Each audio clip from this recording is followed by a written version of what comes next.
എല്ലാ ദിവസവും അതിരാവിലെ ദൈവത്തിൻ്റെ തിരുവചനം ഭാഗ്യവചനധാരയായി നിങ്ങളിലേക്ക് ഒഴുകിയിറങ്ങുന്നു.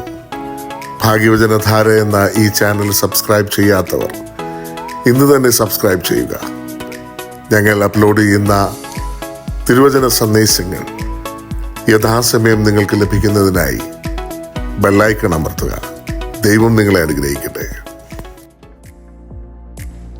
ത്രിയേക ദൈവത്തിന് സ്തുതി. ഏവർക്കും ക്രിസ്തുയേശുവിന്റെ ധന്യനാമത്തിൽ എന്റെ സ്നേഹവന്ദനം.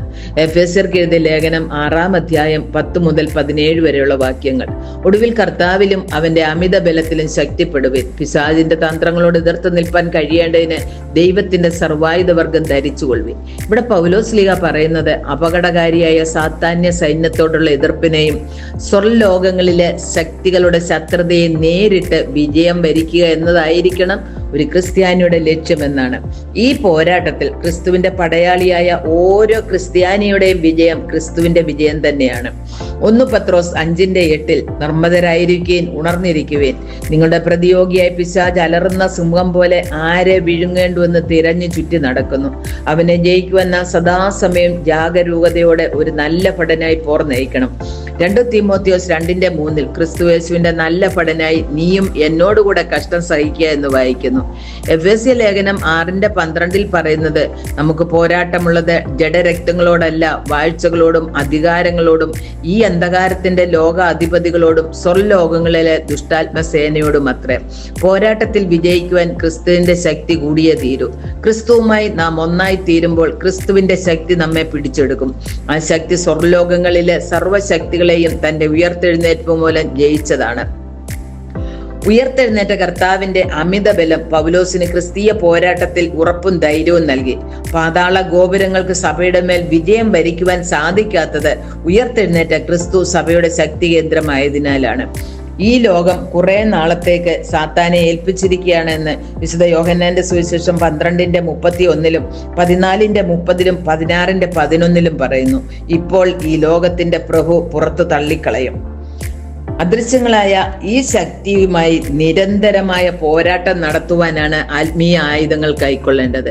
ഇവയിൽ അരക്കെട്ട്, കവചം, ചെരുപ്പ്, പരിച, ശിരസ്ത്രം, വാള് ഇവ ഒരു പടയാളിയുടെ ആവശ്യ സാധനങ്ങളാകുന്നു. എഫേസ്യ ലേഖനം 6:13 പറയുന്നത് ദുഷ്ട ദിവസത്തിൽ എതിർക്കുവാനും സകലവും സമാപിച്ചിട്ട് ഉറച്ചു നിൽക്കുവാനും കഴിയേണ്ടതിന് ദൈവത്തിന്റെ സർവായുധവർഗം എടുത്തുകൊള്ളുവീൻ എന്നാണ്. 7 സർവായുധങ്ങളെ കുറിച്ച് പൗലോസ്ലീഹ പറയുന്നു. അതേതൊക്കെയെന്ന് നമുക്ക് നോക്കാം. സത്യവും നീതിയും വഞ്ചനയ്ക്കും അനീതിക്കും എതിരായി പോരാടുവാനുള്ള ആയുധങ്ങളാണ്. സുവിശേഷ ഘോഷണം ഉയർത്തെഴുന്നേറ്റ ക്രിസ്തുവിന്റെ സമാധാനദായക സന്ദേശത്തിന്റെ ശ്രേഷ്ഠത അറിയിക്കുവാനാണ്. ദൈവബന്ധത്തിൽ നിന്ന് നമ്മെ വെട്ടിമാറ്റുന്ന വിപരീത അനുഭവങ്ങളെ നേരിടുവാൻ വിശ്വാസം എന്ന പരിചയം ഉണ്ടെങ്കിലേ സാധിക്കൂ.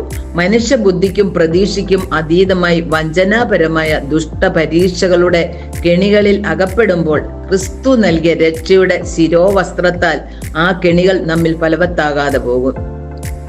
40 ദിവസം ഉപവസിച്ചു കഴിഞ്ഞ യേശുവിനെ പരീക്ഷിക്കുവാൻ അടുത്തു വന്ന പിശാചിന്റെ ഓരോ പരീക്ഷയും ജയിക്കുവാൻ ദൈവവചനം ഉപയോഗിച്ചതുപോലെ ജഡമോഹം, കൺമോഹം, ജീവനത്തിന്റെ പ്രതാപം എന്നിവയെ അതിജീവിക്കുവാനും ആത്യന്തികമായ പ്രത്യാശയിൽ നമ്മെ ഉറപ്പിക്കുവാനും ദൈവവചനം എന്ന വാൾ നിരന്തരം ഉപയോഗിക്കണം.